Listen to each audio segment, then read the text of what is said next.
اعوذ باللہ من الشیطان الرجیم بسم اللہ الرحمن الرحیم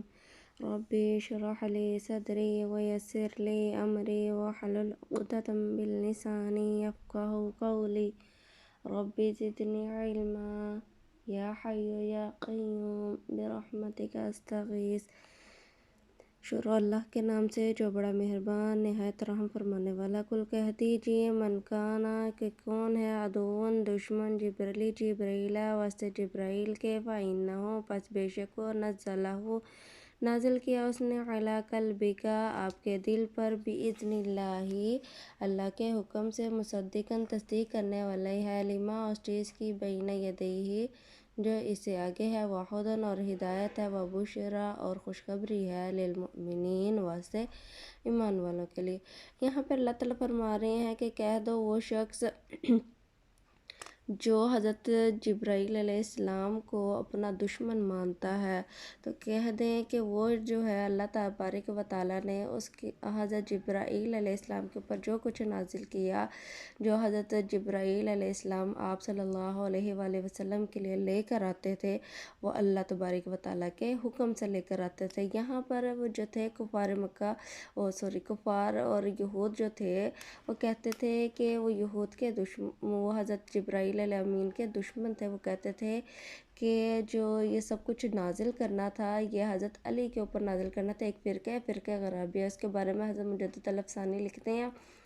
کہ ان کا کہنا یہ تھا کہ حضرت علی اور آپ صلی اللہ علیہ وآلہ وسلم جو تھے نا مانند کوے کے تھے، جیسے ایک کوہ دوسرے کوے کے مانند ہوتا ہے، تو انہوں نے دھوکہ کھا کر حضرت جبرائیل امین نے دھوکہ کھا کر حضرت علی کے اوپر نہیں نازل کیا بلکہ آپ صلی اللہ علیہ وآلہ وسلم پر قرآن پاک کو نازل کر دیا۔ آگے اللہ تعالیٰ فرما رہے ہیں من کانا جو کوئی ہے، یعنی کہ آگے اللہ تعالیٰ وضاحت دے رہے ہیں کہ من کانا جو کوئی ہے عدوً دشمن للہ اللہ کا و ملائکتہ اور فرشتوں کا و رسلہ اور رسولوں کا و جبریل اور جبرائیل علیہ السلام کا و میکال اور میکائیل علیہ السلام کا فإن اللہ پس بے شک اللہ تعالیٰ عدوً دشمن ہے للکافرین واسطے کافروں کے۔ یعنی کہ یہاں پر اللہ تبارک و تعالیٰ فرما رہے ہیں کہ جو شخص اللہ کا دشمن ہے اور فرشتوں کو اپنا دشمن مانتا ہے، وہ جبرائیل علیہ السلام کو اپنا دشمن مانتا ہے اور میکائیل علیہ السلام کو، تو بے شک اللہ تعالیٰ کا دشمن ہے کافروں کا۔ یعنی کہ اگر وہ اللہ کا دشمن مانتے ہیں تو یا اس کے فرشتوں کو دشمن مانتے ہیں تو اللہ تبارک و تعالیٰ کہہ رہے ہیں کہ میں انہی کا دشمن ہوں، یعنی کہ وہ میرے دشمن ہیں۔ کیونکہ حضرت جبرائیل امین کو تو میں نے آپ کو بتایا کہ وہ لوگ اس لیے کہتے تھے کہ یا جیسے یہود کہتے تھے کہ حضرت جبرائیل امین نے نا غلط طریقے سے جو ہے نا آپ صلی اللہ علیہ وآلہ وسلم کے اوپر جو ہے نا وحی نازل کی، حالانکہ جو وحی نازل ہونے تھے وہ آپ صلی اللہ علیہ وآلہ وسلم کے اوپر نہیں تھی نازل ہونے، بلکہ جو ہمارے ہی نسل میں سے کوئی آدمی آنا تھا اس کے اوپر نازل ہونے تھے، تو یہاں پہ یہ غلط ہے۔ وَلَقَدْ البتہ تحقیق انزلنا نازل کیا ہم نے الیک آپ پر آیات نشانیاں بینات واضح وما یکفر وہ انکار کرتے تھے بہا اس کا الا مگر فاسق نافرمان۔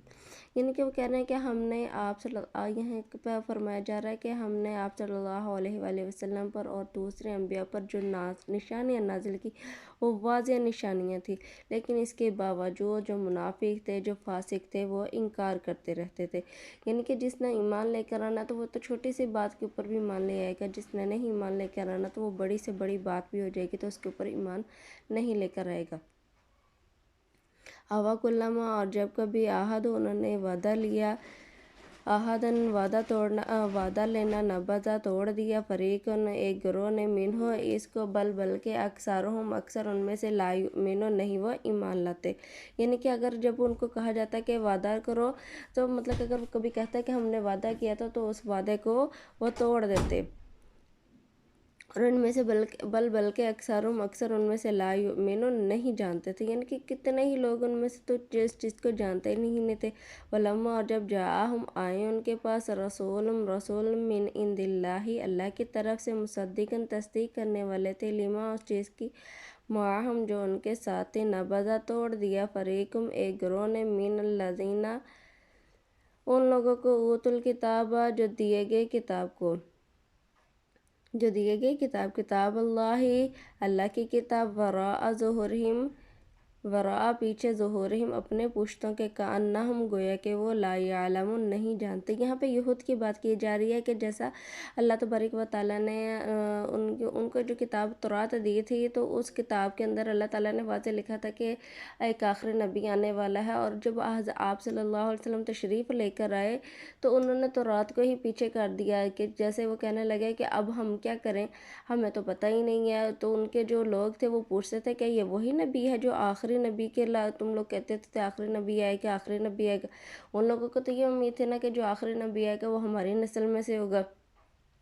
تو جبکہ وہ اللہ تعالیٰ نے جو آخری نبی تھا وہ امیوں میں بھیجا، تو مطلب کہ حضرت اسماعیل علیہ السلام کی نسل میں سے آئے، تو ان کو نا وہ دلی جو تھا نا وہ دلی جھٹکا لگا تھا کہ یہ کیا ہو گیا، ایسا تو ہو ہی نہیں سکتا۔ تو وہ شوق میں تھے، تو انہوں نے نا وہ کہنا شروع کر دیا ہمیں نہیں پتہ، جو تورات میں لکھا ہوا اس سے بھی وہ انحراف کر گئے، اور نہ یعنی کہ اپنے لوگوں کو کہنے لگے یہ تیل دیکھو، یہ تیل کی دھار دیکھو، اس طرح کے انہوں نے نا لوگوں کو بتانا شروع کر دیا، کہنے انہوں نے اپنی جو کتاب تھی اس کو بھی اپنے بیگ پہ پشت پہ ڈال دیا، مطلب کہ انہوں نے اسی کو بھی پیچھے چھوڑ دیا۔ وَاتَّبَعُوا اور پیروی کرتے تھے مَا تَتْلُو الشَّيَاطِینُ جو پڑھتے تھے شیطان علیٰ اوپر ملک سلیمان علیہ السلام پر، وما اور جو کفرہ انکار کرتے تھے وما کفر اور نہیں انکار کیا سلیمان علیہ السلام نے، ولیکن اور لیکن شیطان نے کفر انکار کیا، یعلمون الناس سکھاتے تھے لوگوں کو سحر جادو، وما اور جو انزلہ نازل کیا گیا علی الملکین دو فرشتوں پر بھی بابل میں ہاروت پر وماروت اور ماروت پر، وما یعلمانی اور نہیں وہ سکھاتے تھے من احد کسی ایک کو، حتیٰ یہاں تک کہ یقولا فرماتے انما سوائے اس کے نحن ہم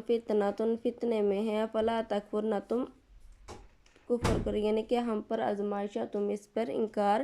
نہ کرو۔ فیتعلمون پس وہ سکھاتے تھے منہا اس سے ما یفرقون کہ جدائی ڈالتے بھی اس کے ساتھ بین المرء آدمی کے درمیان وزوجہ اور اس کی عورت کے درمیان، وما بضارین نہیں وہ بگاڑ سکتے تھے بھی اس سے من احد کسی کا، الا مگر باذن اللہ اللہ کے حکم سے، ویتعلمون اور سکھاتے تھے ما یضرہم جو ان کو نقصان پہنچا سکتے تھے، ولا ما یضرہم جو ان کو نقصان پہنچاتے تھے، ولا ینفعہم نہ ان کو نفع پہنچا سکتے تھے، وَلَقَدْ البتہ تحقیق علموا جان لیا لمن اشتراہ جو انہوں نے سیکھا، جو انہوں نے خریدا، مالہ مال کے بدلے، فی الآخرتی آخرت کے بدلے، من خلاق کوئی حصہ نہیں ہوگا، یعنی کہ انہوں نے دنیا کے اندر سب کچھ خرید لا اور آخرت میں ان کا کوئی حصہ نہیں ہوگا، وَلَبِئْسَ اور برا ہے ما شروا جو انہوں نے خریدا، من انفسہم اپنی جانوں کو بیچ کر یا اپنی جانوں کے بدلے میں، لو کانوا نہیں تھے وہ یعلمون جانتے۔ یہاں پر فرمایا جا رہا ہے کہ حضرت سلیمان علیہ السلام جو تھے، جو حضرت سلیمان علیہ السلام جب حضرت سلیمان علیہ السلام کو اللہ تبارک و تعالیٰ نے بادشاہت عطا کی تھی، اتنی بڑی حضرت سلیمان علیہ السلام کی بادشاہت تھی کہ وہ چرندوں پرند جنوں انسانوں کے ساتھ بات کیا کرتے تھے۔ تو یہاں پر حضرت اللہ تبارک و تعالیٰ کے فرمایا جا رہا ہے کہ حضرت اللہ تبارک و تعالیٰ فرما رہا ہے حضرت سلیمان علیہ السلام کے بارے میں کہ حضرت سلیمان علیہ السلام نے کفر نہیں کیا بلکہ شیطان نے کفر کیا تھا۔ تو جب حضرت سلیمان علیہ السلام کی حکومت تھی تب جن جو تھے نا وہ انسانوں سے ایسے بات کیا کرتے ہیں جیسے ہم بات کرتے ہیں، تو ظاہری بات ہے جنات کو تو ویسے ہی وہ آتا ہے، مطلب کہ جادو وغیرہ، تو انسان جو تھے نا وہ جادو سیکھا کرتے تھے، جیسے دو میاں بیوی کے درمیان جادو ٹونا کروا کے ان کی علیحدگی کروا دینا، یا لوگوں کے درمیان علیحدگی کروا دینا، تو اس طرح کے وہ کام کیا کرتے تھے، شعبے بازی کیا کرتے تھے۔ تو حضرت سلیمان علیہ السلام نے لوگوں کو منع کیا، لیکن لوگ باز نہ آئے، تو لوگوں نے پھر دو فرشتے اللہ تبارک و تعالیٰ نے بھیجے دنیا کے اندر، ہاروت اور ماروت، وہ آ کر انسانی شکل میں آئے تھے، تو وہ آ کر لوگوں کو تعلیم دیا کرتے تھے۔ وہ تعلیم دینے سے پہلے لوگوں کو کہا کرتے تھے کہ ہم تو آزمائش کے طور پہ بھیجے گئے ہیں، لیکن تم جو ہے نا کہ آپ جو ہے لوگوں کو کہتے تھے کہ آپ اس کے اوپر عمل نہ کرو، وہ کہتے تھے نہیں ہم تو یہ صرف اپنی بھلائی کے لیے سیکھ رہے ہیں، ہم نے کون سا کسی کے اندر لڑائی ڈلوانے ہیں، یا ہم نے کون سا کسی کے اندر جو ہے نا جادو ٹونا کروانا۔ تو لیکن بظاہر ان کا مقصد یہی ہوتا تھا کہ دو میاں بیوی کے اندر لڑائی ڈلوا دینا، یہ گھروں کے اندر ناچاکی ڈلوا دینا۔ تو کہتے ہیں کہ انہوں نے یہ جو جادو تھا وہ حالانکہ ان کا کسی کا کچھ نہیں تھا بگاڑ سکتے، لیکن جو حالانکہ فائدہ تو نہیں تھا لیکن نقصان تو تھا نا، کہ دو اگر میاں بیوی ہیں ان کے درمیان لڑائی ڈلوانا سب سے زیادہ گناہ ہے۔ اس کے علاوہ ماں باپ اور بیٹے کے درمیان یا گھروں کے اندر ناچاکی یا وہ اس طرح کے وہ جو کام کرنا، یہ سارے گناہ کے کام تھے۔ تو اللہ تعالیٰ فرما رہا ہے کہ انہوں نے دنیا کے بدلے میں، مطلب کہ یہ چھوٹے سی آخرت کے بدلے میں انہوں نے دنیا کو چوز کیا، اور اس کا آخرت میں کوئی حصہ نہیں ہے۔ ولو، اور اگر آنہم یہ کہ وہ آمن و ایمان لاتے، واتقو اور پرہیزگاری کرتے اختیار کرتے، لمصوبتم تو اچھا صلہ ملتا، من عند اللہ اللہ کے نزدیک، خیرن بہتر تھا، لو کانو اگرچہ تھے وہ یعلمون جانتے، اگر یعنی کہ اگر وہ ایمان لاتے اور پرہیزگاری اختیار کرتے تو اللہ کے ہاں تو ان کو اتنا اچھا صلہ ملتا، یعنی کہ وہ نیک کام کرتے تو ظاہری بات ہے اللہ تبارک و تعالیٰ جنت کی صورت میں بہت زیادہ اچھا عمل وہ انسان کو عطا کرتے ہیں، اگرچہ وہ سے جانتے، اگرچہ یا تو اس سے وہ واقف ہوتے۔ یا ایھا الذین، اے لوگو، آمنو جو ایمان لائے، لا تقولو نہ تم کہو رائنا وقولوا اور کہو انظرنا نظر کرم کرو ہم پر، واسمعوا اور سنو، وللکافرین واسطے کافروں کے عذاب علیم عذاب ہے دردناک۔ وما علینا